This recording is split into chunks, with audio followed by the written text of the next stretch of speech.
Welcome to today's video. Today we have a very special client of ours. His name is Luke. He was doing $20 million a month with his own business, and now he wants us to launch his own agency completely done for him. So it's an AI agency model that he's looking to get into with our help. I brought on a couple team members to help him understand what the vision is going to look like over the next year or so of us working together. So without further ado, we're going to go right into the video. But right before that, I want you to understand a little bit about what an AI agency actually even is.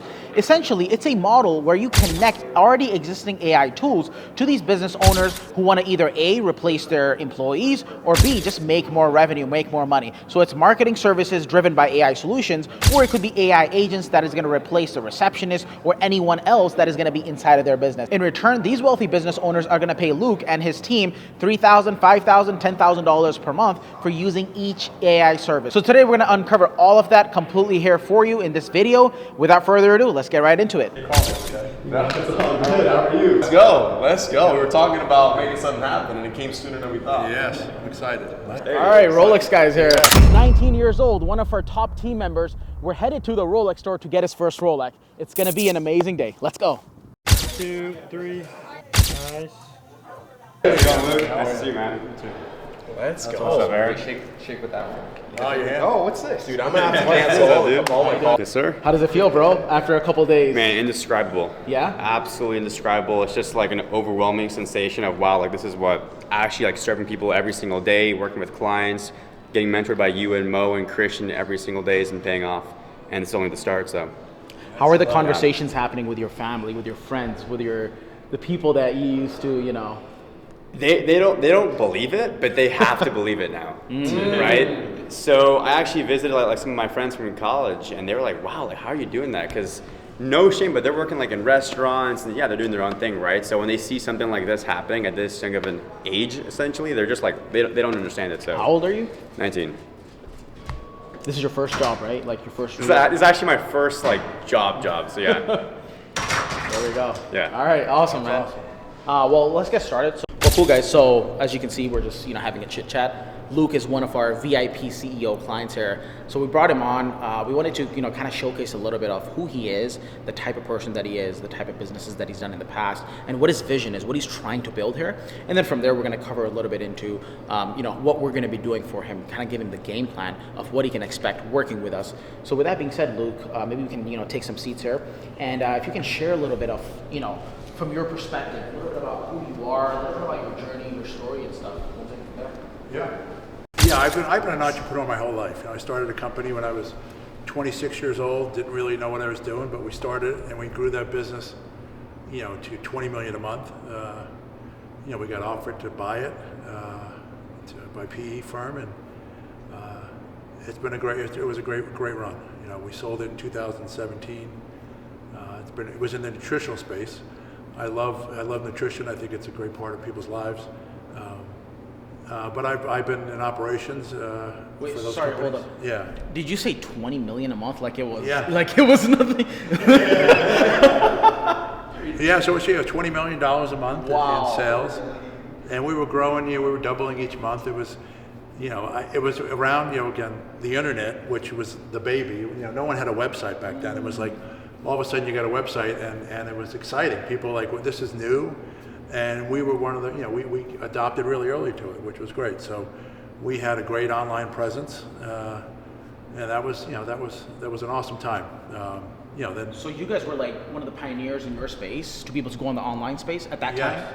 Yes. So is that the reation why you would say that's attributed to like? That was part of it. I mean, again, there's multiple factors into growing a business, but that was a big part of it. It was new, it was exciting, it was great to be part of that. That whole time. Again, it was it seems weird to say 30 years ago, but it goes quick. So that was it was a great experience. A lot of challenges. Learning something new. We didn't have someone to look back on and see how it would work. So we had to learn for ourselves and make our mistakes and fix them quickly. But we grew that business, and it was an awesome experience. Any business you have ups and downs, but it was more ups than downs. It was just a great time in our lives. Wow. And then we sold that. I sold that business in 2017, and I went to work for the company that we sold it to for a little bit. And, it's hard to be the boss and to be the owner when you're not the owner anymore, right? So that lasted about 3 years, and then I got together with my partner, and we started another company that we have now. We have another nutritional company that we operate totally on, outsource as much as we can. The previous companies, we used to have a whole call center. Now everything's done online. We outsource the shipping now. So everything is much easier you can grow much quicker, and you could scale, which is great. And that's where I think AI is. AI. Everyone's talked about AI, but no one knows how to implement it, right? So it's those companies that, are marketing agencies going away? No, they're not going to go away. But the ones that don't adopt AI, they're going to go away. So I think this is an exciting time. I'm so excited to be part of the LMA plan here, the VIP plan. The fact that you guys are on top of this and really have grown up in this space, but you're taking it to the next level by introducing these AI tools, and you really are the pioneers. I mean, this is going to be, I don't want to miss Bitcoin again, right? My kids told me about Bitcoin when it was $100. I bought one coin because I was like, all right, I'll just try it. And when it got to 1,700, I sold it, and look where it is now. So, how many Bitcoin did you own? I bought two of them. I sold one when it got to 1,000. I sold the other one when it got to 1,700. I'm like, this doesn't make any sense. And I think it's where people are. AI doesn't make sense to a lot of people. So we need to be the people that go out there and have it make sense. Do they have to know everything? No. But they need to adopt AI somewhere in their business, or they're not going to be in business. And I really believe that. It's really a crucial time in any business to adopt AI technologies. And we're here. Wow, amazing. Luke, can you take us back a little bit? Sure. I know we covered a lot of business, right? But I think what's also important is who you are as a person. Yeah. Before you started business, take us back. Back in the day. Back in the day, I grew up in New York, and family of four. My parents had myself and three sisters. We grew up middle class. My dad was a police officer. My mom was a waitress. So grew up from humble beginnings, but had a great childhood. From there, I always had an urge to be an entrepreneur, to get out there and do something more. I knew there was possibilities out there. When I was in college, I took the Series 7 stockbroker test in college, and I passed it. And then I dropped out of college to become a stockbroker for a little bit. Then from there, I went on to trade gold in the gold pit when it was actually a pit, when you worked in the pit. But I still wanted more. I still wanted to have my own business, right? I still wanted to be part of something that was new and exciting. And I went from there to starting the nutritional business. And it was, again, great partners. It's always, we always hear the horror stories of people working with people they don't like, right? You have a partner, becomes a drain every day to work with the person. So I think it's important to pick the right people to work with. And that's why I picked, LMA. I mean, Zarar, Mo, Christian, they're all just great people. You guys are genuine. I could feel it in your heart. I could feel it when I talk to you. And I'm just so excited to be part of it. I want to get going now. I'm like, let's go. As Matthew always said, let's go. It's a support team you guys developed. You have some amazing people that work with us. And again, I couldn't be happier to be part of this, and I'm just excited for the 2026. I think it's going to be an amazing year for everybody. And again, the companies that don't get on board with AI, they're going to be left behind. And AI doesn't, there's still going to be human intervention, right? We still have to have the human Someone part has of to it. run the AI. Yeah. You have to understand, there's got to be that part, like how does it operate, or what questions, what place are we going? But you need those AI tools to even compete. I mean, to even just maintain. If you don't adopt, you're done. One thing I want to just Yeah. throw in there, specifically with you, Luke, because I'm one of our advisors here at LMA, and I work with, I think, more clients than I can count, to be honest with you. But Luke is, by the grace of God, one of them. And so I love working with Luke, and he was just touching on how AI is something that we still have to leverage and use, and it's ultimately a tool.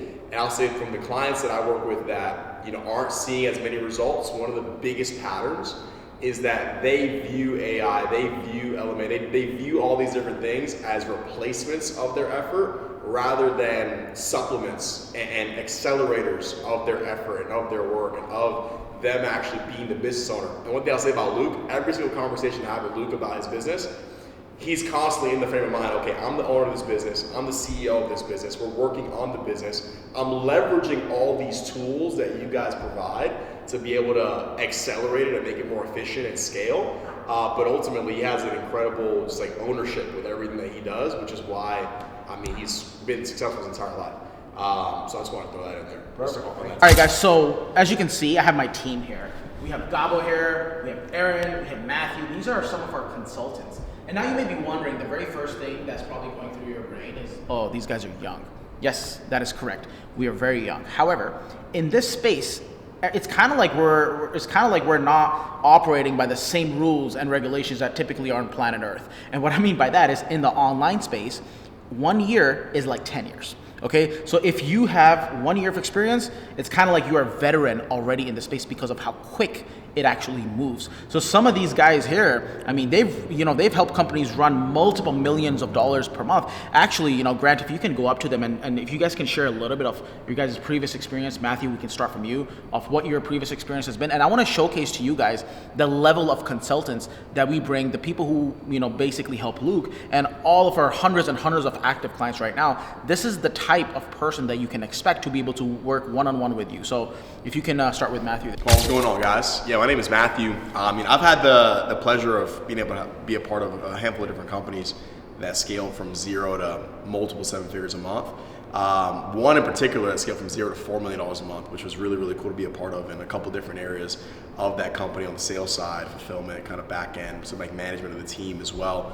All that fun stuff. Also, specifically in the marketing agency space, I actually started and scaled my own marketing agency at the age of 15. And I did that for about 5 years. And so, I mean, like what Zara was explaining about 1 year being 10 years, I'm 24 now. So, I mean, I don't know how many years of experience that is. 90 years of experience in this space. And then I also, as well, have had the pleasure of being a part of a men's coaching offer. We had somewhere around like 100 clients. And like coaching guys there and being able to just help guys transform their lives from not just the business perspective, but their marriages, their faith, their health, the whole 9 yards. And so one of the things that I specialize in here is being able to kind of marry both sides, right? Marry the side of, how do we actually scale the business from a marketing perspective, where I've managed millions of dollars in ads, from a sales aspect, right? Being able to know how to do that well and be able to close deals, things of that nature. But then also, how do we have our mindset right? How do we perform and not just take that from a business perspective, but also from a life perspective as well? Because at the end of the day, how you do one thing oftentimes is how you do everything, right? And so one of the things that I'm super passionate about here at LMA is like, how can we help clients grow and scale their agency? But then how does that also translate into them just being an amazing human being in every aspect of their life, right? And so that's one of the exciting things that I get to do here. But yeah, it's a little bit about me. And then we got my buddy Aaron. One thing I'll say about LMA is we're a tight-knit group. Me and Matthew, we worked at a lot of the same companies, so we go way back. And one thing I'll tell you about this guy is he's too humble sometimes. He didn't say this in his resume, but on one of the companies that was doing around $2-3 million a month, he was running the entire growth track for like the mentality and things like that for the people. Not only that, but that men's coaching offer he told about. He took me to one of their events. Everyone I spoke to was like a multi-millionaire. There's a guy in my group, he's worth $200 million. A guy in our buddy Phil's group, $750 million. There's even a billionaire in the group. So these aren't just guys, these are very well-off men that are paying him and his business partner for consulting. So Don't let this guy and his humility knock down. This is one of the best people on the planet you can be speaking to. As for me, I have a bit of a similar background considering we worked at high level in a lot of these companies, but I started when I was in high school. At 17 years old, I started a sales agency, which is similar to a marketing agency, but a little bit different. And me and my business partner scaled it to around $400,000 a month very, very quickly. And we were doing well. We made some bad decisions. 2 months after me deciding to drop out of high school to fully pursue this, we went all the way down to zero. We lost everything. And we probably could have started it back, but he wanted to go a different direction. So that brought me to end up partnering with some really big names out here in Scottsdale, Arizona. I don't know if I'm, So some of Tony Robbins' business partners down here in Arizona. And we scaled probably in a year and a half 4 different companies to over $10 million a year, one of which approaching $50 million a year. And I ran sales teams there. I ran all sorts of different things. And eventually we decided to do something of our own with AI coming up. So we created an AI and coaching company. And in this company, my role was to run the back-end fulfillment. So at first I was a head coach. Eventually I became the only coach over 1,500 different clients. So I've worked with people who are at $1 million a month trying to 5X that. I've worked with people at $0 trying to make their first 10K in the online space. In every single industry you can possibly think of, I've probably coached and consulted over that. So I've worked with a lot of clients. I always tell my clients here, any issue you bring to me almost certainly has been dealt with at either a client here at LMA or some other clients. So we're pretty well versified here at LMA. Yeah, so funny enough, I'm actually probably the younger one of the group, and I actually got brought into the space by our friends and CSMs here, Aaron and Matthew. And my story is a little bit different, and here's why. Because I actually got a late start. I came right after high school into the online space, working with actually some of the companies like you mentioned with under Tony Robbins and Dean Graziosi.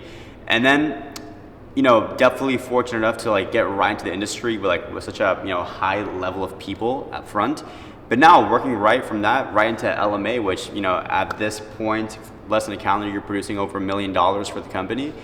And really from that, what I've really taken away is how important it is to just serve people at the highest level. I feel like a lot of the times, especially when you want to get into business, you want to learn and grow, it's very easy to get caught up in your head about me producing results, this and that, and then you realize it's actually the complete opposite. It's all about putting the person, the client first, and making sure that once they get taken care of, inevitably you actually get taken care of indirectly. So that's my shtick. Been a lot of their calls, and I love the energy they bring and the solutions they offer.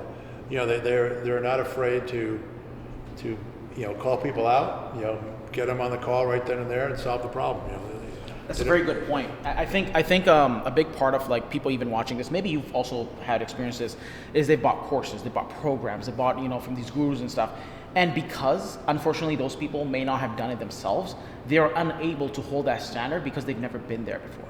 And then they just kind of let people in a way BS themselves, right? A lot of the things, a lot of the inner dialogue that we have, sometimes we make decisions that is not in our best interest. So we need to kind of zoom out, and the only way to do that is by having a mentor. I don't care how big you get. I have a dozen mentors in my life who can hold me accountable and say, Zarar, what you're thinking or what you're telling yourself, it's a lie. It's not real. You want to make yourself feel good, whatever the case is. We're all human beings at the end of the day, right? We all have emotions and feelings. And I think, Luke, you brought up a really good point where our team is different. We hold that line. We have those uncomfortable conversations. There's not any, I don't care how much you pay us. At the end of the day, whatever you've paid us, we view that as your hard-earned money. And if we don't show up for you, we're doing you a disservice. We're doing your family a disservice, right? So one of the things, one of the reasons of why we brought on Matthew, actually, he runs some of our mindset calls. So every single Monday, we have a Mindset Monday call. And that's where he typically, goes over some of our clients' mental roadblocks. And that may not be super cool or super sexy, for you to hear of, you may be wondering, I just want to know the strategies, the tactics. Well, all the tactics and strategies are there, but they're completely useless if you don't know how to uncover your own self. So that's the reason why we brought on Matthew, who's an expert when it comes to the mindset of an entrepreneur. So Matthew, if you can share a little bit of the high level overview of what it takes for someone who's maybe watching this, even you, Luke, right? I'm sure, I mean, you've scaled companies to $20 million a month, so you probably understand some of these things, but I'm sure there's a few pieces that people need to unlock in their own, psyche and their own brain to be able to achieve the results and for them not to be afraid of success. So Matthew, if you can give a quick rundown on that. Yeah, I mean, there's many things, but I think based off what Gerard just said, at the end of the day, we have a full library, our entire modules that break down all of our strategies. You have your advisors, you have essentially all the information. And like Gerard was just saying, a lot of people come in and they're like, man, I just want the strategies, I want the information, but I don't want this piece. But ultimately, the mindset aspect is really the engine that drives everything else, right? Because at the end of the day, everything that we do flows out of our identity. And when you come into LMA, when you come into really any new venture, when you start anything new, there is going to be an identity that you come in with that oftentimes isn't advantageous or isn't in your favor to actually produce the kind of results that you want to produce, right? Because the results that you have produced have gotten you to where you currently are. And when people come into LMA, if you're maybe watching this, considering coming into LMA, typically that's because you want to achieve some new results or do some new things that you haven't done before. And oftentimes that requires a new operating system, right? That requires a new frame of thinking. That requires, maybe sometimes not even a new frame of thinking, that requires a new level of accountability. Because maybe you're watching this and you're like, man, I've built many businesses before, I've done XYZ, I've done XYZ, but I've been in many rooms of entrepreneurs that have built 8 and 9 figure companies, but get to a point where, man, things just kind of dry up, vision dries up, accountability dries up, drive dries up, and there's a new accountability that's necessary, right? And so at the point when we begin to say, man, I don't need that anymore, I don't need to sharpen my skills and my mindset anymore, I don't need accountability anymore, that is the first step that typically puts you in a position to have an inevitable deterioration of your performance, of your vision, of your clarity, of your drive.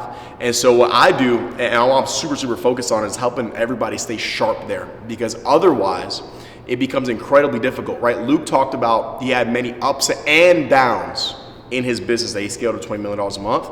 The reality is this: there are ups and there is downs. And when the downs inevitably come, it is our response as entrepreneurs that dictate not only the immediate result, but the long-term result as well. There's an old mentor of mine who used to say, your reality 90 days from now, your reality 6 months from now is a manifestation or a result of your choices and behavior today. Right? And so our response to the downs that occur when you're starting a business, it's inevitable. I have to tell many of our clients when they're starting, I'm like, hey, this is not going to be, rainbows and fairy tales, right? You're starting a business. And although you have some of the best tools in the industry to start said business, that does not mean whatsoever that it's going to be a smooth, easy, seamless path. So when those downs do come, how is it that we respond? When there's inevitable things that don't make sense. I have clients that when things don't make sense, they literally stop responding to messages. It literally makes no sense. You might be hearing that and you're like, dude, there's no way that somebody would invest in a program and stop responding to what they invested into. But believe me when I say it happens all the time. Why? Because their response of who they were before LMA was to avoid their problems, right? Which I completely resonate with because I've been there myself. And I've seen it many times. It's a very common reaction. But that's why we have to be able to identify those things within ourselves. So you know what? In the past, I've avoided problems, but now that I'm starting this new business, our job is to hold you accountable to say, no, we're no longer going to avoid it. We're actually going to take it on. We're going to take it head on to be able to actually overcome that constraint as soon as possible, to be able to get to a result as soon as possible. And so those are really some of the things that come to mind immediately for me when it comes to some of the mindset things, some of the mindset principles. It's truly a commitment. It's a commitment to being someone that continuously and consistently is focused on your improvement and optimization. That's the only way we can grow consistently. Hey, I want to add some stuff to that. I actually do a lot of sales coaching, but funny enough, if you're going to be an entrepreneur, you're going to do sales for your company, even if you're not going to do sales with your company, and you're going to have a sales rep do it for you. It comes down to communication. And what Matthew just talked about in the mindset is something that even if you're not fond of, you need to know. Yesterday, we were having a conversation. We had our sales meeting on Wednesday. And the entire point of the meeting, we were talking about how clients, when you're on the phone, business owners who need your agency services, they love comfort. You love comfort. We all love comfort. It is the human condition to love comfort. And part of love and comfort is keeping us in the identity that's keeping us trapped on where we're at.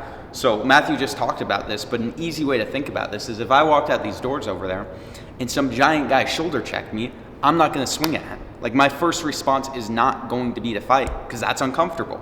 Okay? On the same note, it's protecting me there, but on the same note, if Jeff Bezos were to walk into this room and throw me the keys to Amazon and say, I'm taking a 2-year leave, have fun, the most I've ever ran a company at and helped run a company at is $50 million a year. So Amazon's doing, what, $2 trillion a year? I'm going to bring it all the way into the ground because I want to naturally be at where it's comfortable for me. So a lot of people who work 9 to 5s, or they've had different types of businesses or whatever it may be, when they get into this online space, it's not comfortable. And their brain starts operating around what is comfortable. Like Matthew said, we have clients who just ghost. They quit talking because confronting problems is not comfortable. So I'm just not going to do it. I'm just going to ghost. I may have spent money, but I'm just going to ghost. So you have to realize comfort is a drug that all humans are guilty of being addicted to. And you have to break that in yourself, because when you speak to a client on the phone, you speak to your sales rep on the phone, whoever it is in charge of sales, they are going to have this issue of comfort. If you can't walk them through it, you're probably not going to make a lot of money, and you can't walk them through it if you yourself have not walked through it. So this isn't just vital in the future of your business, but you're not going to be able to get sales. You're not going to be able to grow your company and be able to captivate people and to cultivate a vision if you do not get this skill. So it bleeds into everything. You need this. I was just thinking when the first time I heard about AI, I was at a conference in Dallas, and it was an industry conference, and there was a speaker there actually 2 speakers that spoke about AI. And I left that conference. I didn't care about anything else. All I cared about was AI. I literally couldn't sleep that night. I laid in the hotel room like, how am I going to implement this into my business? Like, how can we get this going? Like, and that was at the end of 2022. And from that day forward, I've been constantly searching for solutions, AI solutions, and I'm excited about the LMA solutions, and it still keeps me up at night. Not all the way. I still get some sleep, but I'm excited to lay there and think about how we can implement all these tools and get these opportunities going. So it's really AI will, again, it's not going away. It's here, and it's only going to get bigger. So I'm curious, and I'm sure everyone watching this, and all you guys probably are as well, you doing 20 million a month, why did you pick LMA, right? Like, why out of all the different companies, did you decide to say, hey, I want to do AI, but I want LMA to help me with my AI? Yeah. Well, again, I think it's the experience and team you have. That's the most important thing. I think, working with people you can believe in. There's a lot of them out there, like you mentioned. I could see their videos online, and I could, I just don't get the right feeling from them. They feel like they're rehearsed, fake. But when I saw the LMA, particularly yourself, Zohar, I was like, I can relate to that gentleman. He's someone I could work with, and I had a real belief in you. And again, when I met with Mo, that it just solidified it. And I'm like, I have to be part of this team. I don't want to miss out. Wow. So how has your experience so far, right? You've been working with us for some time. How has it been going for you? Again, the support system is amazing. You guys, if someone doesn't succeed, it's on them, right? You give everyone the opportunity to succeed. And like Matthew mentioned, people just shut down. They don't do it. They just don't respond. Whether it's fear, whether it's a fear of earning money, a fear of getting outside their comfort zone. The tools are here, and if you just follow direction, the courses, you have so many online courses that you can take. Everything is here to succeed, and that was a reason. I mean, meeting with you, meeting with the team, watching all the support tools. Again, like I mentioned, I was like, I got to get involved, and it was quick. It was a quick decision, but I know in my mind and in my heart that you guys are for real. So that's why I'm here. Wow, amazing to hear. Let's get a little bit more tactical now, right? So like specifically, if you can share with me as well as the audience here, a little bit about your offer so far. What have we done in regards to the niche, right? The type of niche, and we'll take it from there. Yeah, so I've been focused on the nutritional space there. The niche is, it's a big niche. It's a lot of opportunity there.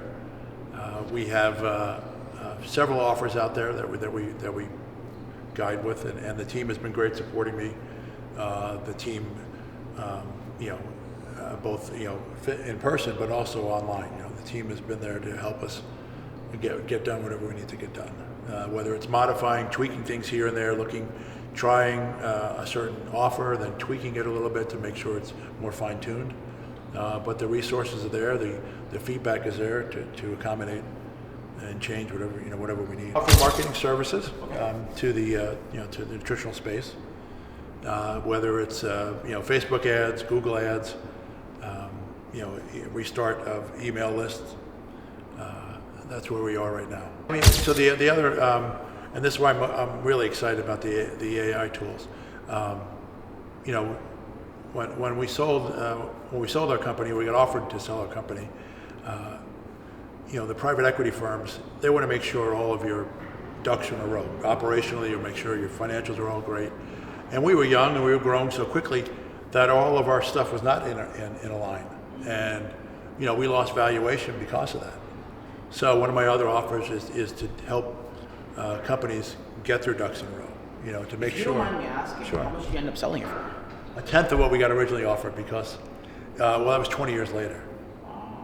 So we offered $90 million for the company.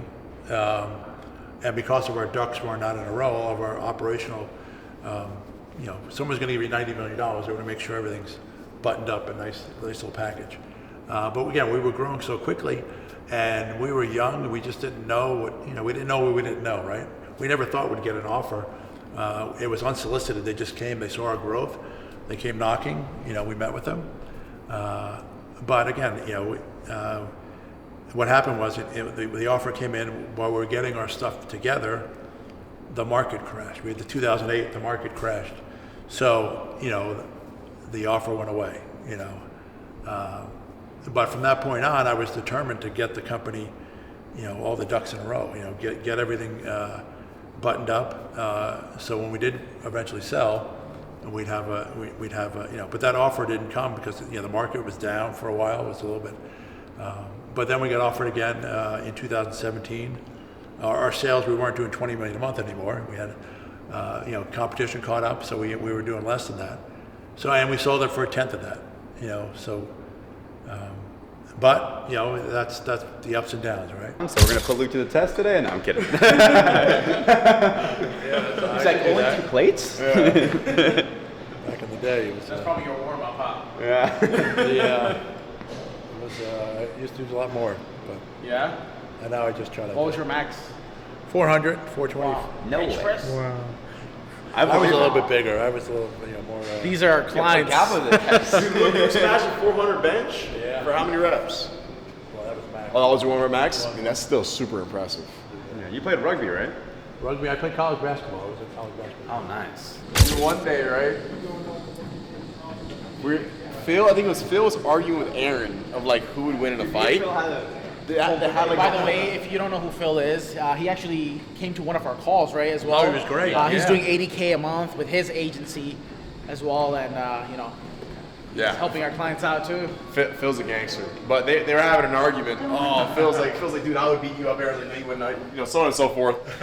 And so we get back home to 90, and we see Michael Johnson training by himself, right?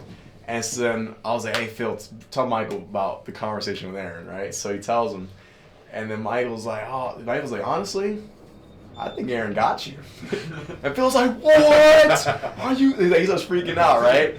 And one leads to another, and then Michael's like, all right, man, let's fight right now, right? And so then Phil throws him the gloves, and he fights Michael Johnson 3 rounds. But Michael Johnson beat him up. But Phil still went in there, and he gave it his best. Convinced. He's like, dude, I'm like 100 pounds more. Of course I'm gonna win. And I feel like that doesn't matter. Yeah, for context, Michael's trained like special forces before. He's an absolute. He's one of our clients, I believe. He's one of our clients too. Yeah, actually, he's the guy who did 200 grand in what was it, 3.5 weeks? And then I was like, 40K, that's it? You came to like live with me just for 40K? Like let's put some big numbers on the board. And then 3.5 weeks later, 200 grand. Sales team, we helped him build out the entire. What was the offer? Was 10K offer?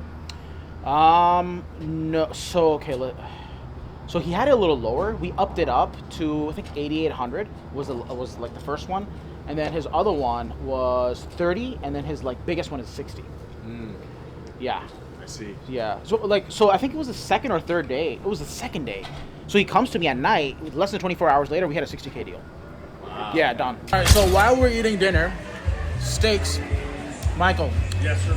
You just closed a deal that was from the event that we just made up on the fly. Remember, you did a what do you call a $500 payment just so you can get your money back, and then from there, we went over like how to just upsell this person. You upsold this person, and the payment just came in right now. You want to say a few words? So we did a $500 call, and on the call we did a discovery, figured out what his pains were, just like I trained you guys on the call. And on that call, I then passed him over to one of my closers, and my closer closed the deal for $9,800, and we did a split pay. So tonight he just paid $3,300 of that, and used some systems that your boy gave me. Another question. What do you think was one of like the biggest either internal or external shifts that allowed Michael to rapidly scale his business like that? Well, being around the right people. Because he, he wasn't really part of like any high-level masterminds or communities. And for me, like, the numbers that we put up, I don't care about them. Like, it's so low to me because I know my friends, they're absolutely crushing it, and sometimes it pains my body, like physically. I'm like yesterday, for example, I personally did like 143 grand for the company, and I'm like, okay, like cool, whatever. But I know I have some friends, if they don't hit 250K for the day, they're like pissed with themselves. So it's like standards, right? But that only comes with if you're actually in the right communities. I mean, now with Luke, right? He was doing 20 million a month. What's 20 million versus like 100 grand in a day? It's nothing. So now, if I'm hanging around with someone like Luke, for example, now I have to get my stuff up as well, So I think that the biggest part was him just coming out and like the standards that I was holding him to. I'm like, he was happy when he would close one deal like for 10K, and I'm like, okay, his day's just started. Like, what are we doing to celebrate? Like, no, we got to get to work, Yeah, like people will like naturally get one win, either one deal for the business, they'll produce 10K, 20K, and they think the day is over. Yeah. And Job's not I feel like people do it for the wrong reasons. That's why they cannot attract money. The moment you try to like chase after money, it will run from you. You have to chase value. You have to like bring value. Money's just a byproduct. It's the garbage of it. If it kind of makes sense, right? It's just like it's a consequence of the actions that you put in when it comes to helping people and stuff. So if you can just fully focus on guiding people, leading them, helping them to the highest level, money's a consequence. It'll just follow you. Like that mindset shift is also, I think, for Michael, he was like, whoa. And I think another one was like, man, just not taking anything personally. Nothing.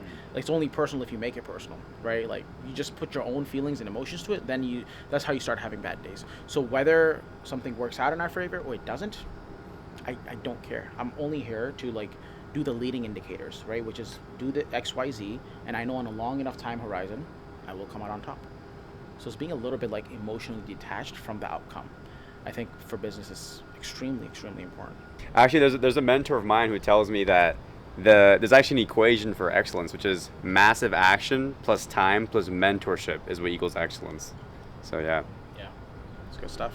Well, this is our the building we live in. Love it. Right? There's probably, I don't know if there's a better view in Scottsdale. Yeah, I know. No, I don't you can think see so. everything. Maybe the guys in the mountain up there.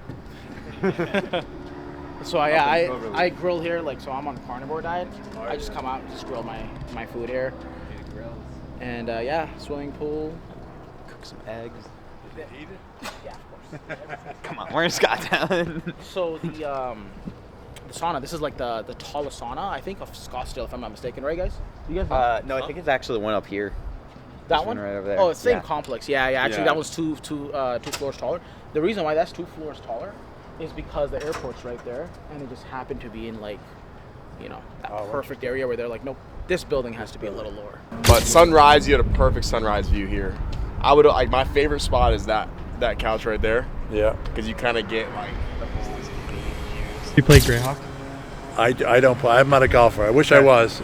It's just it looks like it. It looks like I play for once a year for charity events. Best ball. But it's. I wish I did play golf. I should say I wish I was good at golf. You do basketball charity events or golf? Golf. Now I just I play a little pickleball and mountain bike. Those are my activities. So it's literally just the community, the people that are here. I mean, you know Charlie Kirk, right? I think everyone knows who Charlie Kirk is. Yeah. He used to live here, like, when he was alive. Yeah. So, yeah, it's, my brother actually pressed the floor for him, like 2 days or 3 days before he passed away. Well, I think I came like the week after that, and that's when all the FBI and everyone was here. All the FBI was here, right? I was like, what's going on here? And there's a bunch of cops. We saw his wife, Alyssa, we saw his wife coming back in when she landed. There's a giant police escort. She came out of the car weeping. It's actually very emotional. Yeah, I can imagine. She went to high school, or my kids went to high school over here, Notre Dame. Oh, I know exactly where That's that where. is. That's where A lot Lexi. of our friends went to Notre Dame from our church community. Yeah. Oh, really? Part of business is actually the marketing part. Is how do you take people who are completely strangers, completely cold, who have no clue who you are, and how do you convert them into high-paying monthly retainers, right? At least $3,000 a month, $5,000, and when you start building a good brand, over time, you can start charging $10,000, $20,000, $30,000 per month. So that the whole concept is how do you get someone to commit to that sort of investment without ever even knowing who you are, right? So that's where it's like it becomes really challenging. But if you're able to figure it out once, you can easily scale and like ride that campaign out to like you can literally do multiple millions of dollars with just like one market with a good marketing campaign. So I feel like a lot of people in this space they just kind of like give up, right? Like that first 0 to like 10K a month is typically the hardest and the toughest part. And if they start spending money on ads, if they spend like maybe $300 and they're like, oh, it doesn't work, Facebook doesn't work, we're gonna shut it down. Well, Facebook's one of the biggest companies in the world for a reason. The only way they make money is through ads, is through advertising. So clearly it works. There's just a little bit of a disconnect between that. So that's like in regards to the marketing side, how do you get prospects to convert is basically where we're. So funny enough, this is actually a great problem, and you're actually lucky to have this issue. 70% of businesses struggle with the ability to get leads. So the fact that you have a marketing issue, it just goes to show how necessary your products are for other local-based businesses and different businesses that need a marketing agency. The way we market is quite different of how you would be getting marketing services for other people. But it's not a bad thing. We can find clients. I think the biggest thing with marketing is when you're putting yourself in front of customers, they need to know that you can actually solve the problems they have. And the problem is most people don't actually know the problems they have. So a lot of marketing is just articulating feelings that people have been feeling for a very long time about the lack of growth in their business. And we use a lot of ads. You can use different things. There's actually something I teach my clients is when you're not managing your team, okay, when you're done for that part of the day, however much time you have left should be just trying to figure out where are my people at? Where can I find more customers? But one of the easiest things you can do is run ads. And they may not always work the first time. Usually they don't. But for advertising, it's a test to see how do people respond? Am I actually articulating their emotions and their feelings of what hurts in their business in a good way, where they actually want to click and see what we have to learn more? Now, a smart person will hear this and go to a company like LMA and say, hey, I just want you to do ads for me. You guys have something figured out. But if you're less than that, then you could hypothetically just do a lot of testing via social media. You can post stuff. The biggest thing is you need people to know who you are. Like every day, your goal should be how can I get my name or my company's name inside the brains of people who are in the niche I want to work with. So that could be posting 20 videos a day. That could be cold calling. That could be so many different things. I think a lot of people have this expectation of it needs to be perfect. It needs to, be super well done where everyone just knows who I am and get brand ambassadors and all that stuff. And that's good. But in the beginning, your goal is how can I use today to get more people who fit my niche to actually know who I am? Yeah, I think it's the reason I got involved with LMA is because I wanted to make sure that I don't know what I don't know, right? I mean, you think you know, like you mentioned, we'll try ads, beforehand I would try ads, and I didn't really, I didn't know why they weren't working. It's great to have the team here give us feedback, say, listen, this is what we've seen before, this is what's going to work. And we still monitor and we still tweak it, but it's good to have that feedback and the resources available. Absolutely. So, for you, Luke, specifically, what we're going to do is we're going to come in and make simple ads, very similar to the one that you saw, right? Or if you're watching this, you probably saw an ad of ours as well. So the ad is very tactical. It's not about getting likes. It's not about getting shares, comments. We don't care about that, because the thing is, there's two different types of people. There's, person A, who's going to pay you in attention, which is basically likes, comments, shares, because they don't have the funds, they don't have the money. And person B, which is the ones we want, are the ones who don't like, they don't comment, they don't care, they only are like, all right, this is what you have, here's my money, and they're going to pay you, in that form of payment. So our whole perspective for you is going to be to create those ads based on all the, the tens of millions of dollars that we've spent on our own ads, on our clients' ads, what we've seen works, what we've seen doesn't work. We're going to take all those learnings and then base it on your specific industry and your specific niche that you have selected, right? So the idea is to kind of like intersect with these two different things. So that way, when we do throw these ads out, our chance of failure is extremely, extremely low, right? Because at the end of the day, just like Aaron said, it's absolutely true. If you knew 100% if this ad was going to work, I think all of us in this room would be billionaires. So, right? So it's not as simple, it's not as easy as we think. However, it's all about risk mitigation. It's all about how can we mitigate the most amount of risk, put in the least amount of money to get the maximum results on the outside, and this is how you do it, right? So you take your offer, and again, your offer, if we recap a little bit, it is based on your strengths, your passion, your mission, and your vision. Not anyone else out there. Like, I personally have never ran a company doing 20 million a month in the nutritional space, right? So now, if I was to launch a company, for example, in that space, like an agency that's targeting those people versus you, who do you feel like would have a much bigger impact? Yeah, myself. Yourself, because you understand the ins and outs of this, right? So that's why, like, when we look at marketing, it is not standalone. It is not something that's all by itself. And I think most people make this crucial mistake where they view, marketing by itself, the offer by itself, sales by itself, client success. No, it's all one unit. It's all one ecosystem, right? It's kind of like the world we live in. If the ants weren't there, there would be no humans, because the ants are responsible for this, and they're responsible for that animal, and this animal, and that plant. It all comes back together, right? So that's how we need to start thinking when it comes to, getting some of your marketing campaigns and your marketing stuff out there. So with Facebook ads, right? So we're going to launch Facebook ads, but also do LinkedIn. And the reason why we want to do both, organic and paid, is because if one of them shuts down for whatever reason, for limited time, whatever, it happens, right? Like Facebook, it's kind of like the wild, wild west, where they may shut it down, but then we'll get it back. Yeah. The problem is, if we keep all our eggs in that basket, then you don't have a business, right? And your whole perspective was like, hey, let's launch an entire business. So you need at least two forms of lead generation, which is why we're going to do the LinkedIn part completely. Like, you don't have to lift a finger on that, right? It's all going to be done for you. You're going to get executive reports every single Friday in regards to like how many leads came in, and these are targeted leads, again, based on what you are offering and based on your specific ICP, which is your ideal client profile that you want to bring in. So that will be completely taken care of. And then also the Facebook ad side of things, right? So I explain high level of what it's like. So from a CEO's perspective, you still understand what we're doing, but we're responsible for that, right? So you don't have to lift a finger. The only thing we ask from you is like, just give us your accesses, just so we can actually run the marketing campaigns, from your profile there. But I think it's important, like Luke's position is really cool because it actually allows him to be the CEO. I think the word CEO is very glamorized and everyone wants to be a CEO. But when you start a business, you're more of a founder than you are a CEO. Like CEO, it's Chief Executive Officer. There's no other officers to command over. You're not a CEO, you're just a founder. And a lot of people, when they're starting their agency out, they're in that spot of being a founder where everything has to get done from them. They have to figure out the ads, they have to figure out the sales, they have to figure out the offer, they have to figure out everything. I think Luke has done such a good job in positioning him in a position where he can be the CEO. You look at someone, we used Jeff Bezos earlier, I'll use him again, but 99.99% Amazon is done for you to him. He doesn't have to lift a finger. He's not packaging a single box. He's not making a single delivery. He's not even managing the people who are managing those people. Like he's not touching anything.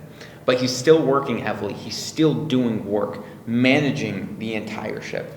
So for someone like Luke, although all these things are done for you, he is now actually in a CEO position where he can look over, and he has advisors like Zarar and Matthew and Christian and people like that to help out and run the company. But he can actually be a business owner who's like, over here, I have a guy to look over this, I have a guy over here. And it makes your life way easier because you don't have to figure out how certain words in color codings and ads work. You don't have to figure out how LinkedIn works and how to connect this and all those things. You just have the people to do it, and you get reports and you make decisions based off of it. I think a lot of people, they want to be the business owner, they want to get to the level, but they don't get the right people, and they don't know how to hire the right people to actually be a CEO. And let alone, if they were to become a CEO, this is different for Luke's situation, because obviously he knows a fair amount of what he's doing to get to $20 million a month.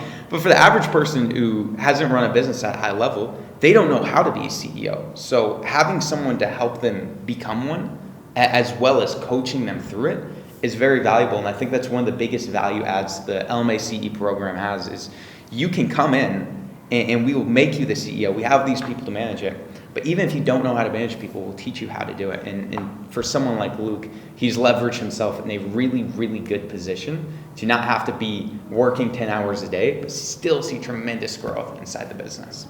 Yeah, I'm excited about it. I'm really thrilled to be part of LMA. I'm excited for this new program, and I can't wait to get it going. Awesome. So anything specific on the marketing side that you may want more clarity on, or any kind of questions? I want you to fully understand what's to come.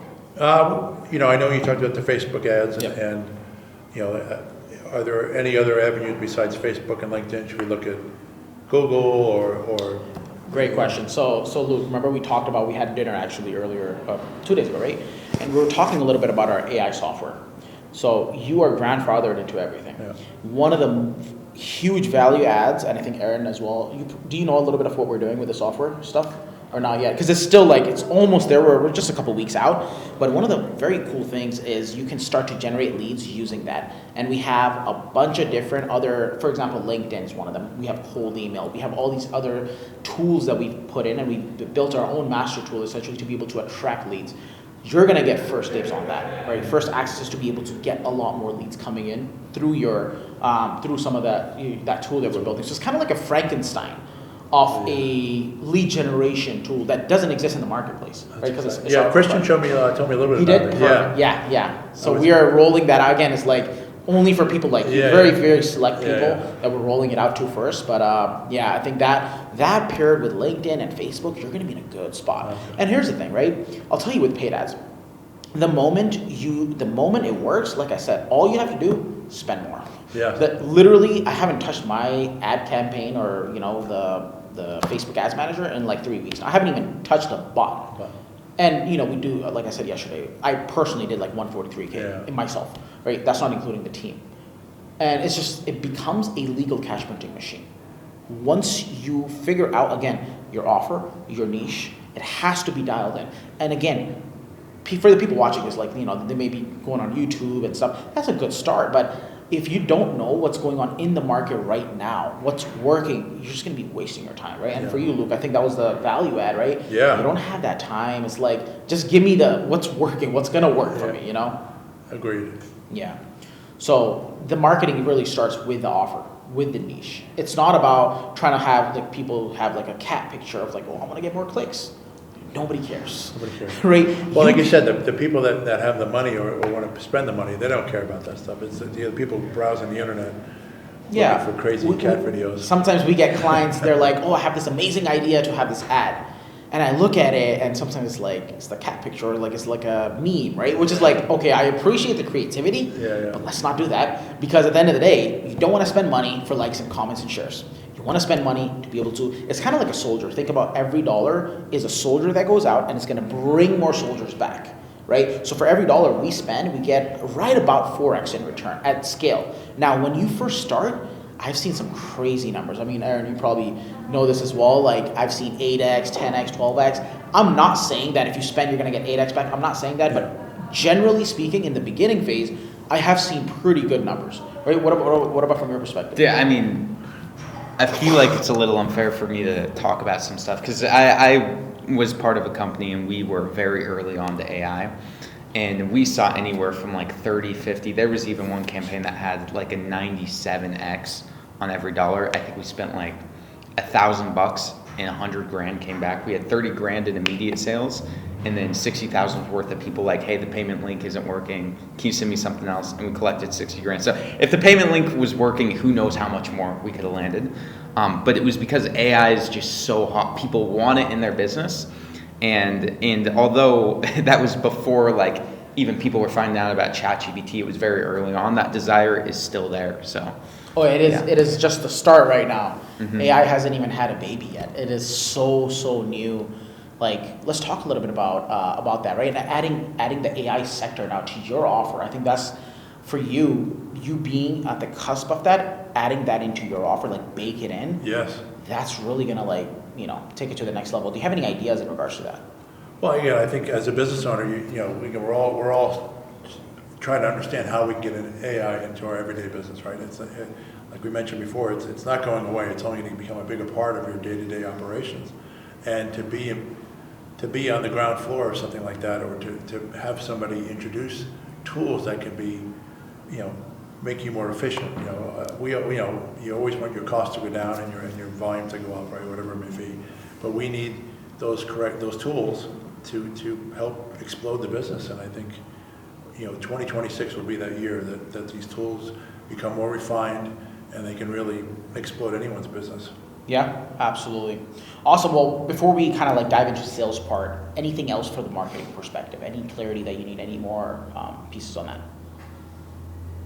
No, I'm trying to think. Again, sometimes not knowing what I don't know. Yeah. As I become more involved in it, I'm sure there'll be more questions. There we go. Okay, cool. Let's get a little bit into sales. You have to call. Is it with Bethany that she landed a client, right? Earlier? No, it's with James Siddiqui. So Okay. I can probably push. Oh, I had a call with him yesterday. Did you? Yeah. How's that? It's very good. Amazing. Let's go. He had like tears of joy in his eyes. Dude, James is one of my Yeah. favorite clients to work with. Yeah. Yeah, I can't let those New Yorkers beat me. Exactly right. Aaron, you were talking about there was a client of ours who just landed a client, right, earlier? Dude, this morning I had a client hop on and she's like, yeah, I signed a client this morning. And I made the dumb mistake of not asking how much she signed for, which I'll find out soon.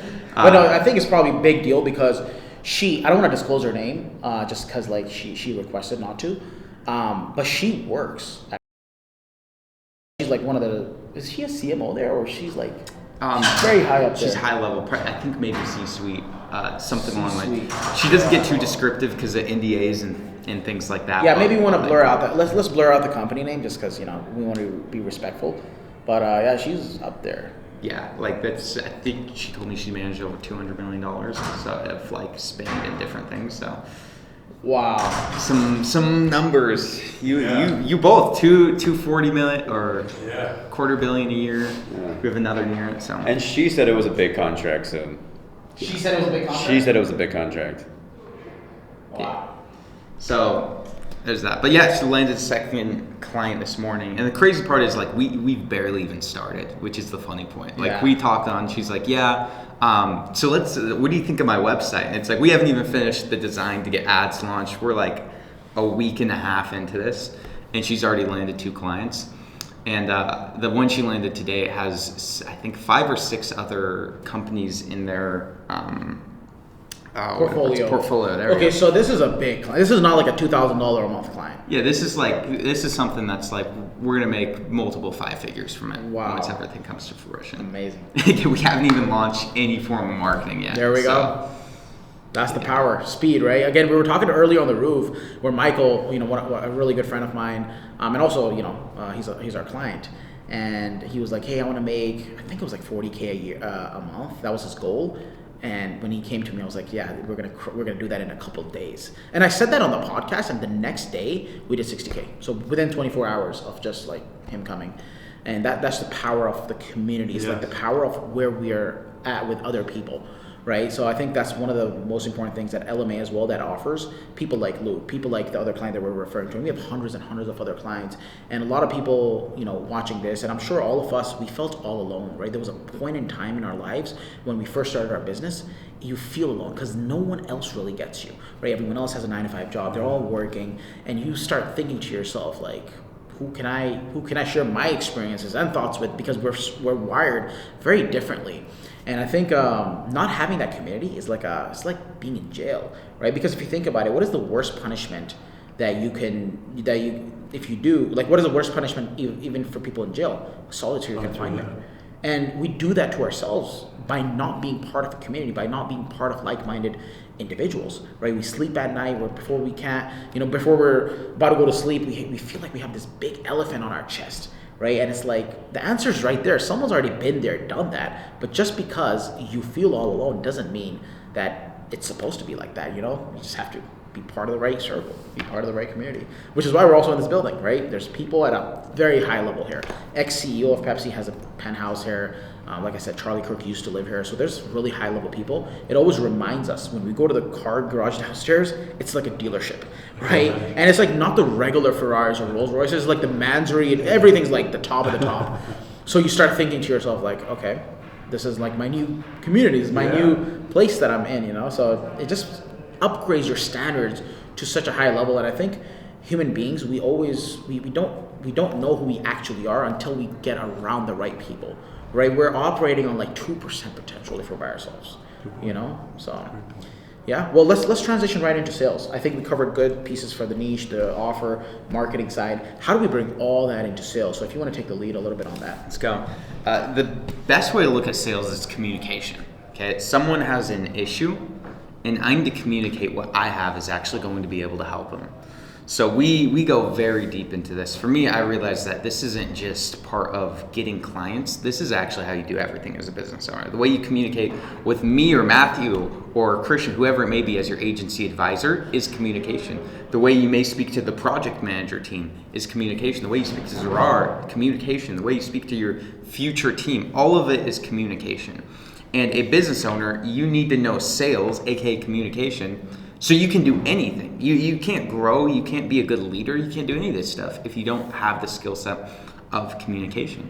All divorces, all wars, all of these things are because there was just a lack of communication. Just a simple misunderstanding, press the button, nukes are going off, right? So it's like we can mitigate a lot of these things in our personal life, but also for the world outside, right? That's what the business side of things as well. Yeah, absolutely. It's all communication, and in a big part of it is communication with ourselves as well. Of like, once you learn the sales skill set, it'll change your life forever. In fact, yesterday we did a call review on a training I did almost a year ago to date.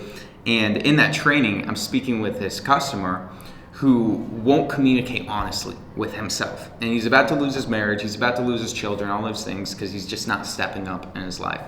And I have to communicate to him like, hey, you're scared of this, you're about to lose everything if you don't do something. And because of that, we get him deal signed, all that fun stuff. So what we do in sales is we teach communication here at Elme. We want you to not just have the tactics of like, when they say this, you say this. When they say this, you say this. We want to teach you how to think like a good communicator. So we talked about this earlier, but anytime someone hops on the phone with you, they're almost certainly not window shopping. Okay, that does happen sometimes for other things, but the way we run our marketing and our different campaigns with LinkedIn, all those things, we're getting people who have a problem. They're not booking a call, they're getting a message from LinkedIn and ads popping up, and they're not like, let me just waste 40 minutes of my life for the sake of entertainment. Like most of these, it's almost never gonna happen. So all the people you're speaking to have an issue. And they're on the phone because they're hoping that maybe they can find a solution to that issue. The problem is they don't know what their issue is. They just know they have one. They look at their numbers coming in each and every single month. They look at their bank account and it's not increasing to the extent they want. And they know they have an issue, but they have no idea what's going on. They may think they have a marketing issue, but they don't know. If they knew what their issue was, they wouldn't be on the phone with you. They'd be solving the issue. So every time someone hops on the phone with you, they have an issue. And it's going to be different for everyone. Our job in the sales process is to uncover the truth. What is this person struggling with? Yes, we can generalize it to they're struggling with getting leads, but let's go deeper into that. Is it that they can't get leads? Is it that they can't close leads? Is it that the leads are bad? Like, what really is the issue? And why are they unable to solve it on their own? And all we're doing on a sales call is just communicating what's the truth and getting the client to open up to what's actually going on. Like, why have we not been able to solve this? What is missing? And also talking about why not just stay in the same spot? Like you have this problem, why is it a problem? Why not just stay at 10K a month, 20K a month, whatever they're at? Why not just stay where you're at? So understanding what is their vision, why are they not able to get there right now, and what's missing? And lots of the times, you're the piece that's missing. They know something's up. When you're in that conversation, you can uncover the in-depths of, oh, well, I don't know how to get leads. I don't know how to handle this. I don't know how to do this. When leads come in, I don't know how to nurture them or whatever it may be. They have all these problems and they don't know how to solve them. And they know that if they don't solve them, they'll never be able to grow. When you get into that position, you're able to communicate, hey, you want to be here and you're never going to be able to get here until you deal with these things. And I can come in and do them for you. It's going to be 3K, 5K, 8K a month, whatever it is. But you're going to make 10, 20, 30, $40,000 a month more. It's a lot easier to get sales when we know how to communicate. What we have is actually going to be the catalyst to get you to where you've been longing to be, but you just haven't known how. But part of that is, again, communicating. We can't stay where we're at. We have to do something different, and we don't know how to do it. So I can go way more in depth on our coaching calls that if you end up joining, you guys get to come hang out with me. And Luke, he's usually there, so you get to come hang out with us inside the sales coaching calls where we talk about the philosophy and ideology of how it works to navigate these calls and communicate with the people in a way that actually changes their life. A lot of these business owners, I spoke about this yesterday in our meeting, they started a business for legacy. That's why most of these service-based business or local-based businesses start, is for the sake of legacy. And in the name of legacy, they're sacrificing time with their children, they're sacrificing time with their significant other so they can leave something behind. But as the economy grows and inflation happens, the legacy they're having gets shorter and shorter and shorter and shorter to the point where they die and there's almost nothing they left behind. And all that work, all that hard work, sweat, blood, tears that they sacrificed was for absolutely nothing. They weren't able to be present, they weren't able to do all these things for the sake of nothing. And you have the solution to help a lot of these people out from a very unfortunate future. So it's important, we go deep on it, and we change lives with our agencies. So, yeah, absolutely. So Luke, for you specifically, that's what it takes to build, have a good salesperson, for example, on the calls. Now, for you specifically, what we're going to do is not only are we going to recruit, we're going to train, ramp, and ensure that these sales team members are actually closing deals for you. But we wanted you to understand the concept, the high level overview of what they're doing. This is a life-changing conversation they're having with your prospects. Again, there's literally marriages on the line. Most divorces end up in divorce because financial issues. So your company, and if you're watching this, when you serve your clients, you're helping. Because at the end of the day, money's just cotton and paper. Nobody cares about money. It's the utility of what money can actually do, right? So that's what we're actually doing. We're changing lives. It's not just XYZ services. No, that's just a vehicle for them to get to the goals, the dreams, the visions, and the hopes that they've had with their, in their own personal lives. So it's a very huge deal of what we're doing, Here, what your company is, empowering those business owners to do. So in a nutshell, what we're looking at is we want to build out your entire sales team.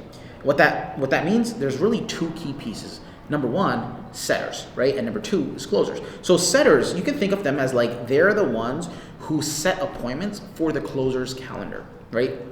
So these are the guys who come in, they'll do something we call a triage, right? A triage is something that is just to ensure that, hey, this prospect actually needs what we have, right? This is something that they want. And also, are they financially qualified? Can they actually afford this? And do they believe in the process of what this is like? So they do a little bit of a light qualification there. And then they do a tie down to ensure that, okay, cool, this person's a good fit. We're going to book this into the closer or the advisor's calendar, to be able to speak to them a little bit more on a deeper level. So once the setter essentially says, cool, this person's good to go, then they will book in that appointment for your closer. Now, your closer is going to come in and do something called a discovery, right? I'm sure you're a little familiar with that. A discovery is essentially just to understand, hey, what is it that you're looking for? Why do you want to do this? And understanding what the gap is, right? And sometimes there's no gap. Sometimes it's not a good fit, and we just say, you know what, it's very nice speaking to you. We're not your champion, and we just move on with our day, right? We just shake hands and part ways as friends. But most of the time, if the marketing really hits right, and again, I keep coming down to your whole business is one ecosystem. So as long as the marketing is in the right flow, you're getting the right type of people who need and want the services that you offer. 9 times out of 10, they will want what you have. So this is where the closer comes in and does that discovery. And once they do that, then they take all that information and send it back to the team, right? So now you're also working. You also have this team that I have. This is the fulfillment team. So they're going to craft and come up with a custom game plan for your specific client to be able to present to them, right? So now the closer will come in and bring this custom game plan to your client. And then it's like, hey, the secondary call is, this is what the plan is going to be. Here's what we can do. Here's what the investment's going to be. They can move forward or not. That's their decision. That's their choice. And that's typically how the sales process is going to work, right? So that's the high level. Now, in regards to the delivery side of things, we are responsible for sourcing, bringing the right setters, bringing the right closers, ramping them to ensure that they actually understand your company, your vision, right? That's most important. They have to be bought into the mission. They have to be bought into the vision that you have. And they should understand a little bit of the product knowledge, right? What are the services? What are the tools that you're actually offering, the marketing services, whatever it is that you're offering to your clients? So they need to have industry acumen. So we'll train and ramp them in regards to that. Once we feel like they're ready for calls, then and only then are we going to give them some sort of calls. And then from there, it's our part to ensure that the training is being done to the highest level, right? So we meet with our team every single day. It's non-negotiable. And the way those meetings go, our sales meetings, we start with wins, right? Because we want to start off on a really good note, especially with sales. It's an emotional game, right? If you don't feel good, then you're going to come across as being that person who doesn't feel good to your prospect. Your prospect will feel that, and guess what? They're not going to close, because nobody wants to be part of something that's whatever. They're not feeling good. People want to feel good at the end of the day. So we start off with wins. We want to have a great culture there, and from there, the moment we do that, we do projections. So this for you, Luke. You don't want to kind of throw spaghetti on the wall and just hope it sticks. That's definitely not something that we ever want to do. And the way we mitigate that is by having projections set in advance, so we know how much money is actually going to come in for your business ahead of time. Right? And the way we do that, we set those projections, right? So for example, you're going to get 3 units in this week, or 5 units, whatever that number is. And then they have a goal. So let's say that the team is going to say, hey, we're going to do 3 units this week, but we have a goal of 5. So what they're going to hedge for, though, is they're going to do everything that is the leading indicators, meaning X amount of calls they have to make, X amount of live calls they have to do, X amount of offers they have to make to be able to hit the number of minimum 3. The 3 number is non-negotiable. It has to happen, right? But the goal is 5. So now they're going to hedge to try to get 4 or 5. So that way, if 1 or 2 deals don't go through, guess what? They're still hitting that 3 projection. And if they don't hit that 3 projection, next week, it gets added on. It doesn't go away because you have goals, right? Again, you're busy. You have things going on. So it's not in your best interest to have a company and to have people around who are not performing at their highest level and their highest capacity. And guess what? These projections, they're set by the team themselves. We don't set them. That's the best part, right? Because at the end of the day, it's commission only. They need to make XYZ for their income, for their family, for their stuff. And we just hold them accountable to what they said, right? And the way we do that, again, I can talk for hours and hours on how we do that, but high level, typically we hold our people accountable like that, right? So we typically just have one-on-ones with them to really ensure that they're getting through. Sometimes, someone could be going through a breakup, right? Which we understand. So it's our job as leaders to be able to coach them up through that experience that they're going through, and to really ensure that, hey, look, everything's good. Whether it's maybe giving them a day or 2 off to be able to, focus on their personal life, we'll do that, because at the end of the day, it's kind of like we want to save your company. We want your company to be at a really good, healthy spot. So we don't just fire the person immediately. However, we're pretty strict on if they continue down this path, or if they're not putting in the effort that's required, they're going to be off the team.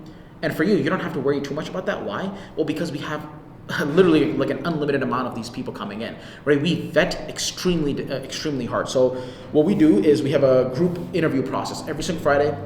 And I personally host these myself. So we have 20, 30 people in there. We have a group interview. The ones that I like, we move them to one-on-ones. and then we drill them on like, hey, is this person a good fit? And then we understand what your mission vision is of the company, and only then we bring that specific person who we feel like would align best to your company. Then we put them into your specific company, and then of course you can interview them if you want, or you can just trust our better judgment, and we'll bring them onto the team. And that's that's how you get hired at our company. I love that. Working for you. That's great. I mean, employees are always, they're the greatest, but they're also the biggest pain sometimes. So it's great that you have to vet those people ahead of time, and that's awesome. I mean, that's the whole done for you. That's why I like it. I love it. Exactly right. That's the done for you, process on just the sales part. Again, that's one piece of the business. Yeah. That's one small piece of the business. As you can see, this is a heavy operation, right? Like, and again, I can only share the high level details. Like, there's so many small pieces, like the tech setups.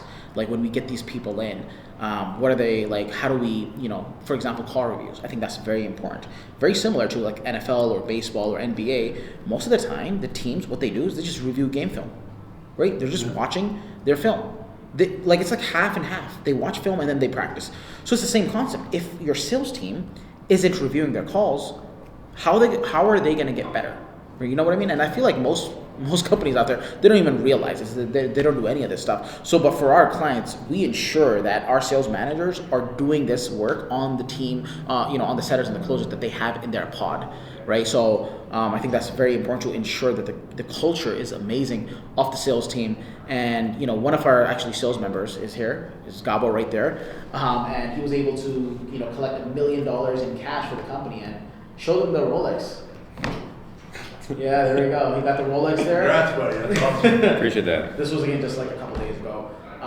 But this is like. Well, I think it's important. I'm sorry to interrupt you, but if you're not treating your employees well, they're not going to stick around, right? And to retrain somebody, that's a lot of effort. But if you have a team that you've been working with for such a long time, they understand how the company works, what the experience, the experiences they've had from other clients, so they can be more efficient. So it'll benefit everybody. Yeah, I feel like a lot of entrepreneurs, unfortunately, in this space or any space in general, they just view employees as just bodies or just like a number, right? And they don't realize that employee of yours who works for you, their hopes and dreams are on your shoulders. When we start realizing like Gabo wanted that Rolex, no one even thinks about what Gabo wants or what their team members want. Most entrepreneurs, and I think that's really like horrible, right? Why don't you focus on your team's dreams and their goals and their visions, the house they want, right? Why not? Yeah. I mean, they're working over here. This is their livelihood. This is their source of income. Yeah. So let's help them build up as well, Yeah. And I feel like most people are just selfish. So this is one of the things that we will do for you as well, for your specific team members. We're going to have some of these bonuses, some of these things. And I challenge you to have, a large heart. I'm sure you already do. You understand some of these things. And maybe for the people watching this, it's kind of weird for you to see like us giving out Rolexes to our team members. But that does all the difference. At the end of the day, it's you want to build a company that has amazing people around you, right? That's going to attract amazing clients like you, right? Mm-hmm. So and then that's going to have you as a business owner, you'll have an amazing life as well. Most entrepreneurs, they're under stress, constant burden, constant stress. We work a couple hours a day and we're living a great life because we're able to do some of these things, So Gabo, maybe you can talk a little bit about, from your perspective, how the team has been, because you're one of the people, who does some calls for our clients and stuff, So if you can talk a little bit about like how the process is, because I've explained it from my perspective, but I think from your perspective of actually being on the phones, and if you can share that. Yeah, for sure.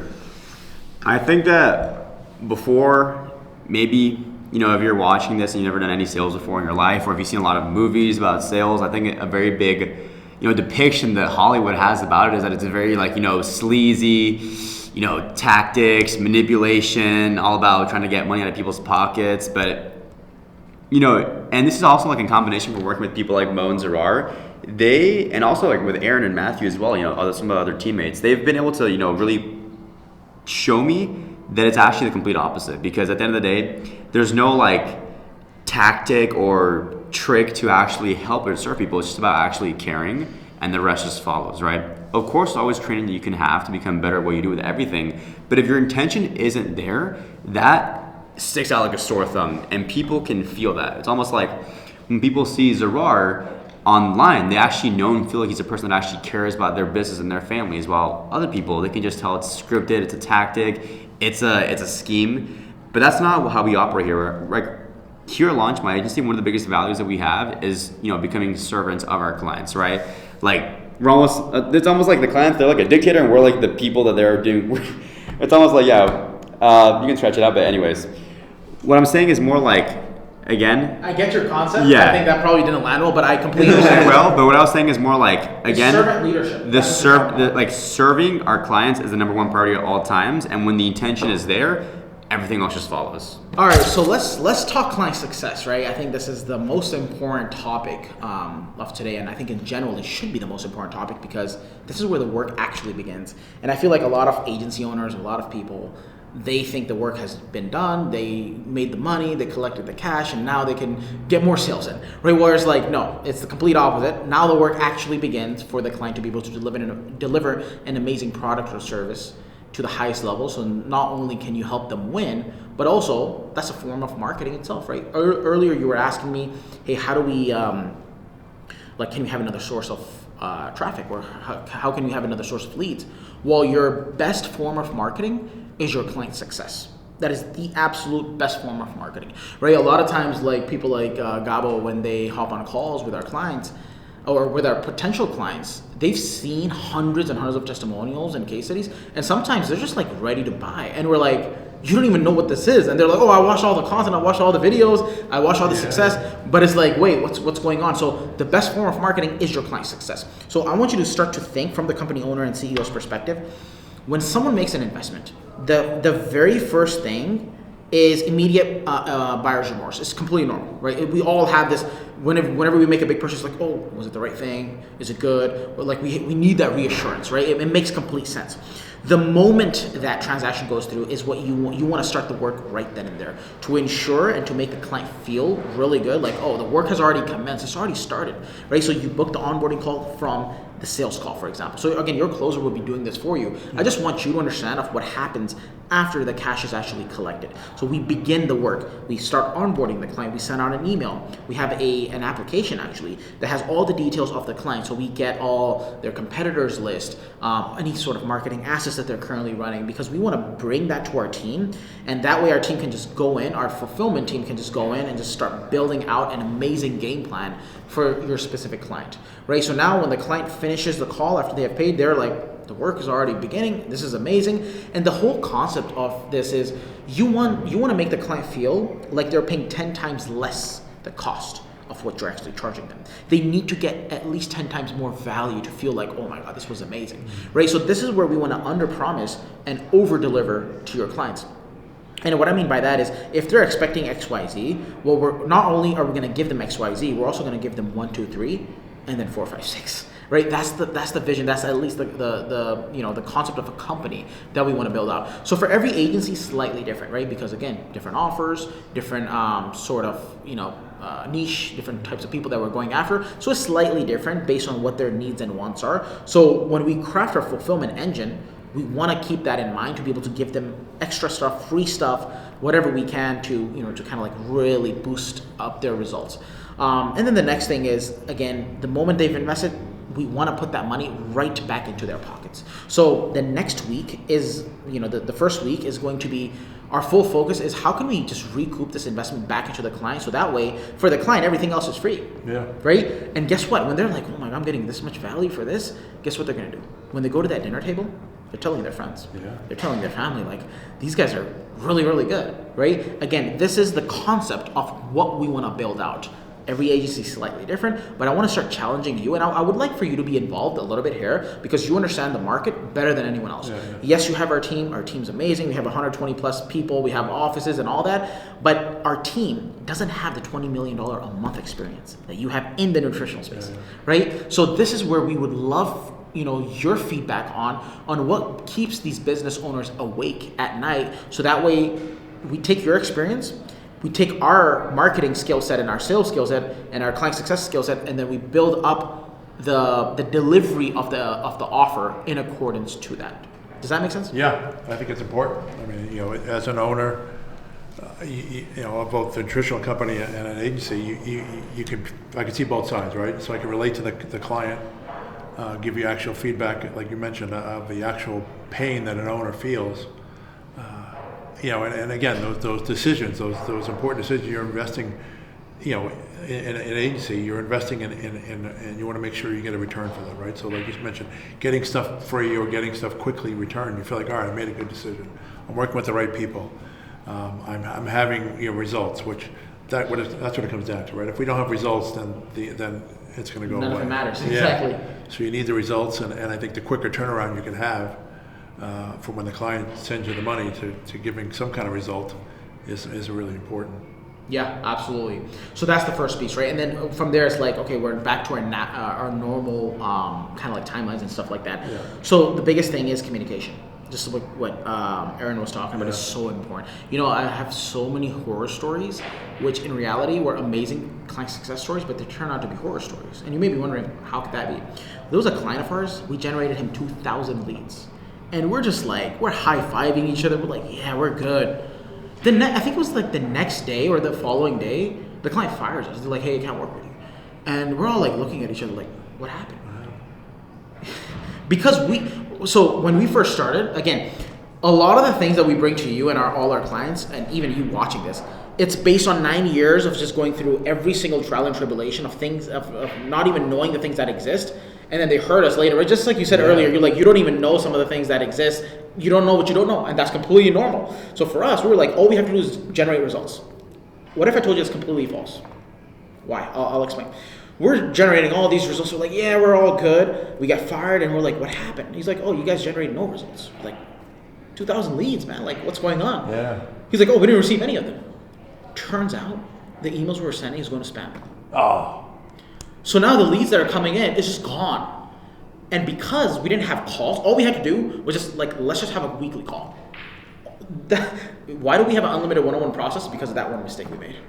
Interesting. Right? And I have maybe dozens of these horror stories that we thought were doing something amazing. And then by experience, you only learn like, no, it's not only that. So us just delivering results was not the right way to think about this. We had to have communication. Yeah. Right? So it's these small little things that really add up and do all the difference. So now we have we try to have weekly calls. It's not required to have weekly calls. It could be once a month, but at least have some sort of communication. Yeah, the more frequently you communicate, especially if there's good news, right? Exactly. You want to tell them as much as you can. Yeah, but also even things because nothing's ever going to be perfect. There's always going to be ups and downs, ebbs and flows in life. But making the client understand, like, hey, here's what's to come. For example, we're going in Christmas time right now, right? Ad costs typically going to be higher. We were talking about that earlier, at dinner. Expect to pay a little bit more for ad costs, and that's completely normal. Now, if we don't communicate this, guess whose fault it becomes? Ours. Yeah. You know what I mean? So there's a level of also healthy leadership and a healthy relationship with the client, right? We don't work for the client, we work with the client. And I think that's important for your business to establish yourself, or else you're just going to be working. So a lot of people, they get success, which is like 10K a month, for example, in this space, but they're working like 16 hours a day. Mm-hmm. So my question to you is like, is that actually success? Or maybe having your corporate job is better because you're working only 8 hours. Let's just continue down that path, because now you're like, you don't have no family time, you have no time for yourself, you're being burnt out. Is that a life that you want to live? Where it just comes down to the principles and the structures and the SOPs that you have around your company. So that's why it's really important that we hold the client to that standard, and that begins in the onboarding call, right? I think even for you, we told you, we shared with you how you're going to come across as a client and what our roles and responsibilities are going to be for you. If we're not clear in that, you're unclear, we're unclear, more frustration from your behalf, and that just becomes this domino effect. It just spirals out of control. So we're going to have this sort of communication with your clients to be able to hold your agency to the highest level. And then from there, it's like results. We want to deliver amazing results to them, so that way they can bring us more referrals, they can be better testimonials and case studies. We bring that to the marketing side, and it becomes this wheel of just like, this is how, a couple years down, you can have an amazing business that's generating you generational wealth. And if you have more offers, different offers, you can bring it to the client. Absolutely. So it's like this, right? The front end offer is something that we're going to cover with you as well. Your front end offer should create a problem for the client in a good way. right? For example, if a client comes to you and says, hey, I want a website, I want a branding, a whole branding document, and I want to rebrand my thing. Perfect, cool. You delivered it, they're very, very happy, but that causes a problem. What's that problem? Well, that website and that brand is completely useless if people don't see it. What is the natural next thing? Let's drive some traffic. Guess who they're going to come to? They're going to come to you. It's the same concept as Apple, right? I used to be an Android guy, but I was like, you know what? Let me try this iPhone thing. It was a couple years ago. And I got the iPhone. I was like, oh man, this is nice. And then I had to get the watch, or I'm not wearing the watch right now. I'm wearing the AP. But the watch is upstairs, the earphones, the headphones, the MacBook, everything. And then I realized, like, I'm in their ecosystem. And they got me. But they're good. And guess what? I got my watch. I think I was telling you as well. I was telling my brother. I was telling him. I was like, dude, this is the best thing ever. Like, I get the notifications there because I like to walk a lot, and I like to, I don't want to just sit on my computer all day. All my notifications are there. I can take Zoom calls from my watch. Speakers there. It's amazing. I was telling all these guys multiple times a day. It's like, guys, you guys got to get an Apple Watch, right? So I'm their number one referral source. Don't tell him that. Yeah, he got a Rolex. But I was like being their referral source. I'm not even getting paid for it. It's just because I love the product. Love the product, and So that's what we want to build out for you as well. That's going to help you with your profitability, because think about it. Any client that you get on the back end, whether it's a client upgrading or it's a client bringing on a friend or whoever, that's pure profit for you. That's 100% pure profit. There's no acquisition cost. There's no acquisition cost. There's no ad spend. There's no commissions for the sales team. None of that. It's pure profit. Love it. So that's how you really, really scale. So that's basically high level. Well, for what we're going to cover, I know we went on a rampage there, but again, we're limited on time. I wanted to be respectful for your time here as well, and I wanted to give you the most amount of value that I could in regards to what you can expect. So anything from this perspective, the client success side, the operation side, that what is the average turnaround time with a client? Do you have an average, does it take, for marketing spend? Is it a week after, 2 weeks after that you do the initial fact finding? Okay, so typically the first week or two is literally just on industry. We're trying to understand your client's avatar, their ICPs, who they want to go after, what's their ideal client, what is their fears at night, what is their wants, what are their needs, their desires, because we're going to take that and build the marketing assets in accordance to that, right? And then also, of course, we're going to take a look at their competitors, the competitors that are doing well, the competitors that are not even doing well, because the thing is, there's always one or two things that competitor is doing so good that they may not even know of, but that if we just bring that one little piece, that makes all the difference, because now we have 5 different pieces from 5 different competitors, and then we take a spin off to your experience with the field that you were in that had, again, nothing to do with AI or marketing or none of that. Now we have a unique proposition to take to the market, right? Because at the end of the day, if we put up our ads, only the people who are going to be attracted is if the people, they're like, I've never seen that before. This is something very new, very different. It's superior. It's irresistible. It's mouthwatering. Like, let me find out what this is all about. That's what we want to build. So we take like at least 2 weeks. The team, again, there's 120 people that we have on our team. Copywriters, designers, project managers, account managers. We have a whole AI division now, AI guys in there that are being led by, really, really good mind on our team that we have. He's worked for Boeing, Oracle, some really good companies in the past. So he's leading our whole AI department, and again, you get that all on a silver platter. But that's the idea of, that piece there. All right, Cool. Anything else on that? No. Good. All good? All good. I'm excited. Okay, awesome. Anything else you want to cover in general, or? I guess we won't know this, but do you think the AI tools will help with longevity with the customer, increase their time with me? Absolutely. Oh, absolutely. I think the AI tools will absolutely do that. Yeah. So the retention piece, I think so too. Retention is everything. Yeah. Especially if we want to sell this, right? Again, one of the things we talked about was how can we have a potential exit in the near future, 12 to 18 months? Well, it's all retention based. So you don't even have to necessarily make a lot of money monthly. As long as you have a long-term contract with a client, investors love that because it's security, it's safety for them, right? So if a company is making, say for example, like $20,000 a month versus a company that's doing $100,000 a month, if the company that has 20K a month, if they have long-term deals like 5 years, and by the way, that's very, like, it's very normal in this space. It may sound like 5-year deals. Who would do that? Trust me. There's these, these law firms, dental clinics, so many different businesses that are just sick and tired of hiring agency after agency, marketing person after marketing person. When it works for them, they're like, can I just get like a 20% discount on everything and let's just sign like a long-term contract. Now the valuation of your company goes through the roof, even if they're not paying you a lot of money per month. Gotcha. Right? So that's that piece. And again, AI tools, AI solutions, we're at the forefront of it.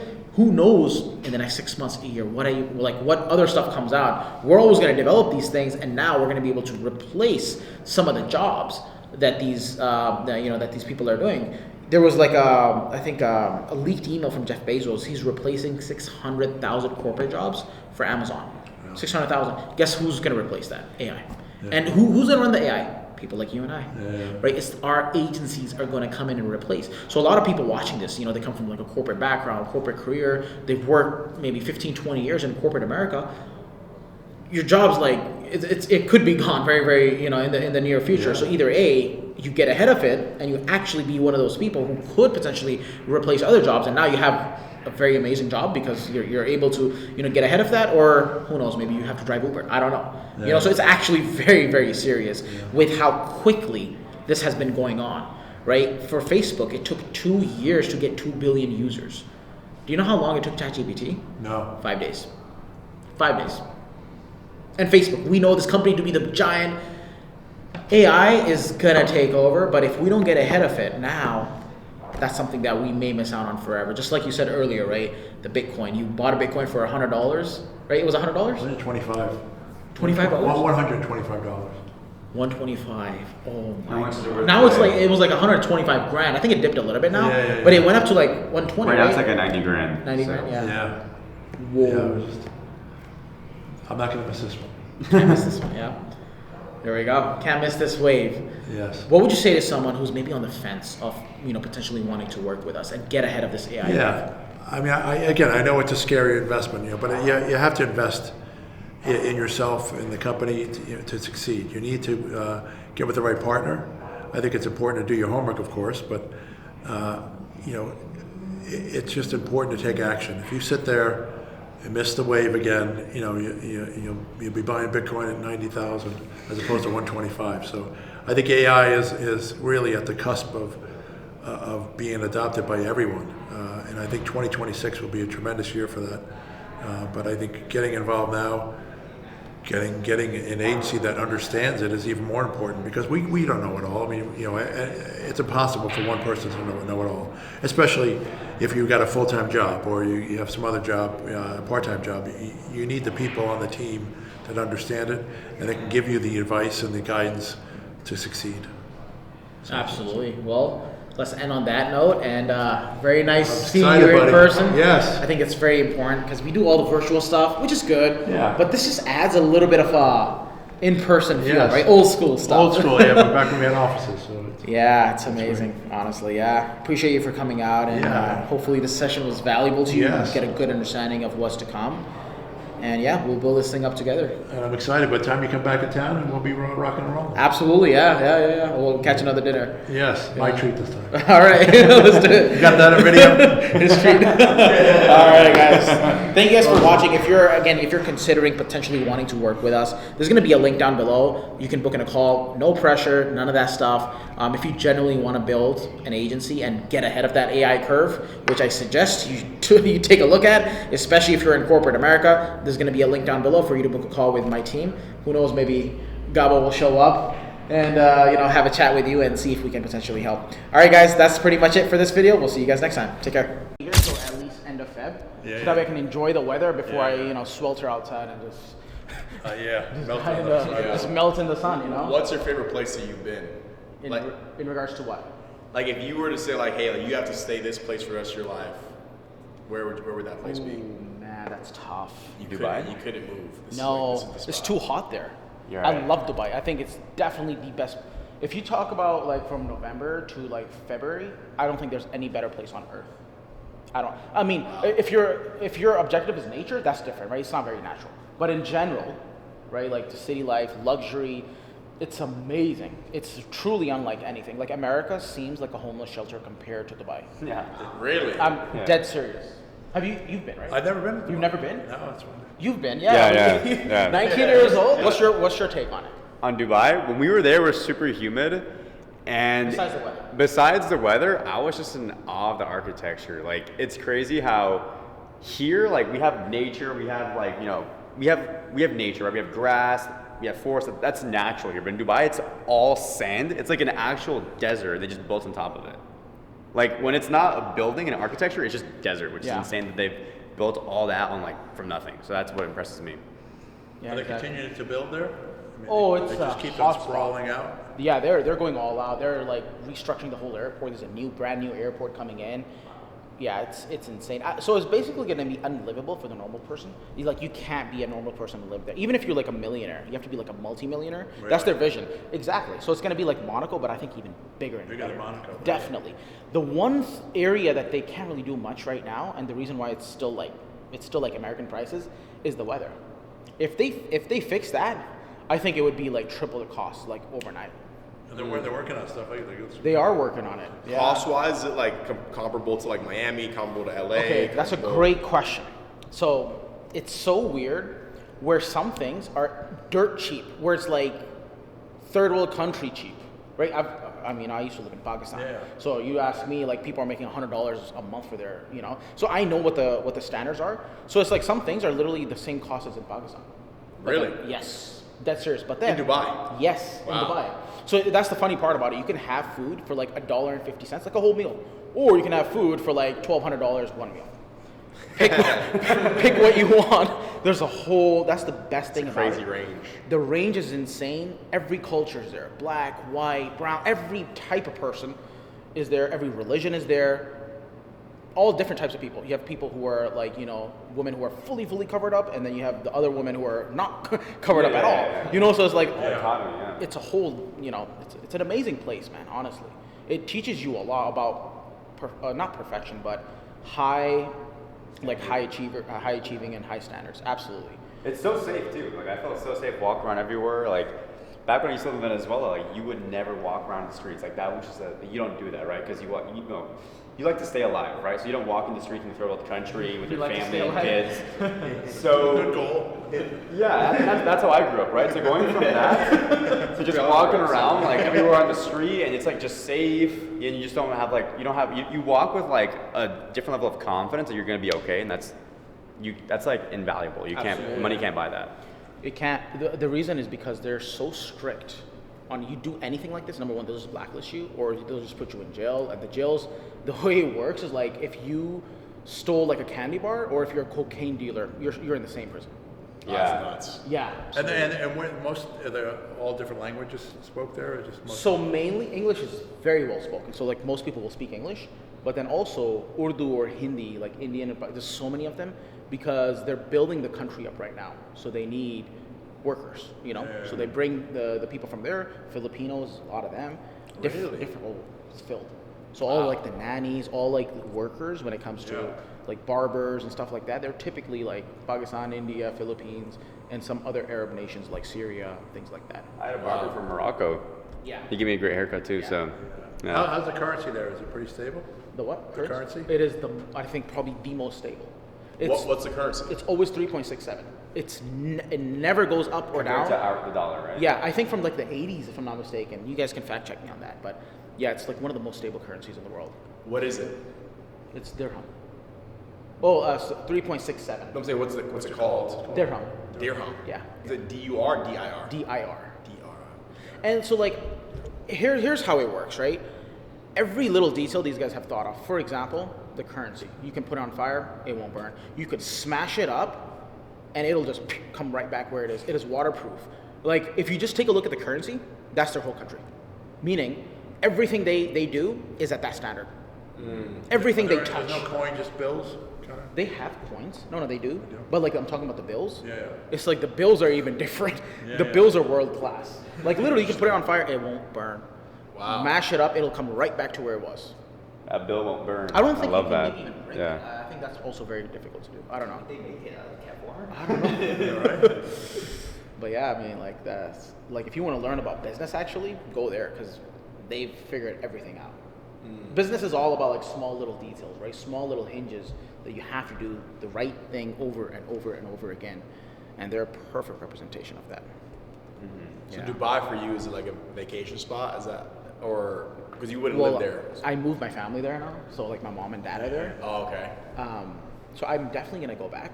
Of course, I love Dubai, but in the summer it's like a death sentence. It's hot. Yeah, I was about to say, it's hotter than here. Okay, it's different. So that's a great point. So here's my perspective on Arizona. Arizona burns your internal organs. Okay, Dubai, you just can't breathe. So it's like, how do you want to die today? pick your poison. They're both really bad, but it's very different. Right. Is it humid? Humid, super humid. I think was it worse in Florida? It was because you went to Florida, right? Oh, Florida's nothing. Yeah. No, Florida wasn't bad. Dubai it cooks you. Remember the time we were on jet skis? Oh, My brother, Man, yeah. he was like, he had to go to the hospital, man. He was like, is that bad? Holy smokes. yeah. I felt bad for like 2 days. We were only there for 30 minutes. Really? Yeah. In the summer. Right? Yeah. Still worth it though. So we finished setting up. We're gonna have food here in the morning, some coffee and stuff. We got the breathwork stuff going on. Just Oh, by the way, so sorry, I didn't even introduce Michael. Michael's the guy we were talking about. He came out and lived with me in Colombia. He has an amazing story. There's a podcast. We'll link it somewhere down below. You can listen to it for yourself. Yes. But Michael, if you want to quickly explain what you do. I train good guys how to be dangerous to bad guys. There we go. That was a quickly That was explained the what I quickest. did. And then we teach them how to overcome their fears, their inner war. Teach them how to think differently. Dennis flew out here from Washington. He's actually one of our clients. He's coming out for the 2-day event. If you guys are, what is this for? Is this for YouTube? Yeah. You guys are with Mo and Zarar here. These dudes, Launch My Agency is badass. They will help you level up to the next level. They're really good dudes. Helped scale my business quite a bit, and I helped them with some of their stuff, and I approve this message. Yeah. That's fun. Michael's doing a live event tomorrow. It's gonna be pretty sick, huh? Yeah. Yeah. So. That's where you'll cut it. That's where we're gonna.